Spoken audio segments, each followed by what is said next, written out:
Hola, mi nombre es Mónica Rodríguez y soy especialista en el desarrollo de carreras y negocios creativos. Fundé la escuela Empresas Creadoras y escribí guías para que diseñadores, artesanos y artistas puedan materializar sus ideas y sueños. También he participado en eventos como los Creative Mornings y el Festival Blanc. Y he impartido clases en S-Design, IED, Elisava, además de doméstica. Ahora que has visto mi currículum, vamos a empezar otra vez. Me llamo Mónica Rodríguez y soy una introvertida, curiosa, insaciable y eterna aprendiz. En mis formaciones no encontraba técnicas que encajaran con mi personalidad creativa e introvertida. Por eso decidí elaborarlas yo misma.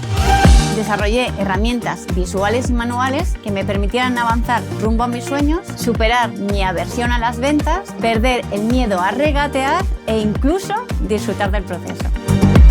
En este curso de doméstica aprenderás métodos de ventas y negociación para comercializar y promover tus productos y servicios. Como proyecto final vas a realizar un documento gráfico con la reproducción de una escena real de ventas. Primero te hablaré de los miedos más comunes entre creativos al comercializar su trabajo. Luego entenderás los pasos previos de una negociación y cómo los materiales analógicos pueden ayudarnos.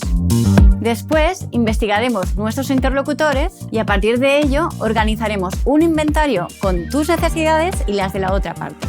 También te enseñaré ejercicios y tips para tener en cuenta antes de la cita, además de cómo priorizar la información que vas a exponer.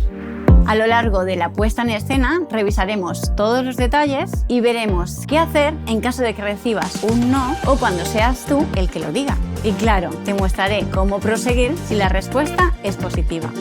Al concluir el curso, sabrás lo esencial para llegar con seguridad al momento clave y aumentar tus probabilidades de éxito. Este curso es ideal para todos los que necesiten presentar sus proyectos a clientes en concursos o que estén en búsqueda de financiación. Aprovecha tu creatividad más allá del ámbito artístico y aplícala en tus acciones de ventas y negociación.